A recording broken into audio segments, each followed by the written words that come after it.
بە بەراورد لەگەڵ چەند مانگێک بەر لە ئێستا نرخی دۆلار بە ڕێژەیەکی بەرچاو لە بازاڕەکاندا دابەزینی بەخۆیەوە بینیوە. بە جۆرێک پێشتر 100 دۆلاری ئەمریکی بەرامبەر بە 128 دیناری عراقی مامەڵەی پێوە دەکرا، بەڵام ئێستا 100 دۆلار بەرامبەر بە 120,000 دینار ئاڵۆگۆڕی پێوە دەکرێت. بڕیاردەری لیژنەی دارایی عراقیش دەڵێت هۆکارەکەی سیاسی و ئابووریە.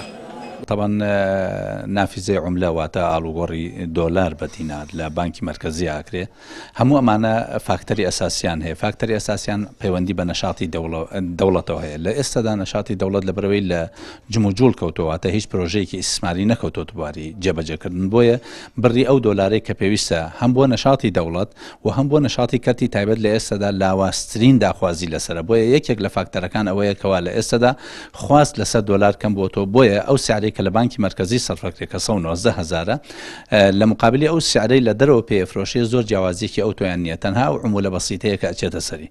خاڵی دووەمیان بابەتێکی سیاسی هەیە. لە ئێستادا وەزی سیاسی ڕوون نییە لە عێراقدا، بۆیە لە ئێستادا حکوومەت بە ئەنقەس بڕی ئەو دۆلارێکی خاتە بازار زۆر زیاترە لە حەجمی ئەو خواستەی کە لەسەرێتی، بۆیە ئەوێ بیکاتە ئیمتیازێک بۆ ئەوەی کە لە سەردەم وە لە کابینەی حەیدەر عەبادیە نرخی دۆلار هاتۆتە ئەو ئاستەی کە بانکی مرکزی پێفرۆشێ. بۆیە ئەمە جانبێکی سیاسیە و جانبێکی اقتصادی.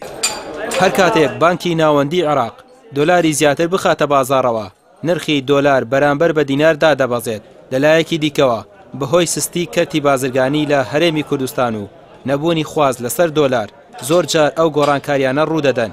بەهۆی ئەو بەرزی و نزمیەشەوە لە دراوەکان کاریگەری جدی دەخاتە سەر بازاڕەکان و کەلوپەلی هاوردەکراو. لەلایەکی دیکەوە ناسەقامگیری دراو جوڵەی بازرگانیش بەک دەخات. هۆکاری ئێستا کە دۆلار بەراورد بکەی بە فترەیەک لەمەوە پێش هەتا پار و هەتا پێرار، ئیمڕۆ دۆلار بە چاو کاتەکانی کەیە بەهایەکی کەمی هەیە، بە معنایەکی کە قووەتی دیناری عێراقی ئمڕۆ لە ڕۆژەکان و لە زەمەنی ڕابردوو با بڵێن بە قووەترە. ئەتوانین بڵێن ئەمە بۆ چەند هۆیەک و چەند سەبەبێک ئەگەڕێتەوە. یەکێک لە هۆکارە سەرێکیەکان نەبوونی بازرگانی، یعنی جونگەکانی بازرگانی ئمڕۆ وەکو کاتەکانی پێشوونیە کە حرەکەیەکی بەرفراوانی تیابێت. نابێت لە هیچ وڵاتێکە دۆلار ئیستیغرال کرێ بۆ ئیستیسمار، یعنی نابێت دۆلار و سیرکرێت کە ئەمە مەشروعێکی اقتصادیە، خەڵک بچێ بیکرە و بیفرۆشێ قازانجی لێ بکە، چونکە ئەمە بێتە هۆی بارێک گرانی بەسەر اقتصاد و بەسەر هاوڵاتیەوە. بەهای فرۆشی دۆلار لە بانکی ناوەندی عێراق هیچ گۆڕانکاریەکی بەسەردا نەهاتووە. 100 دۆلار بە 190,000 دیناری عراقی دەفرۆشرێت، بەڵام سیاسەتی دارایی بانکی ناوەندی بەهای دیناری عراقی بەرز کردوێتەوە.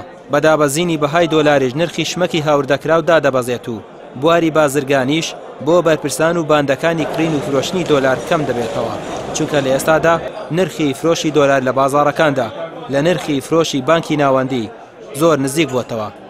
ڕامیا عوسمان، کەناڵی ئاسمانی پەیام، سلێمانی.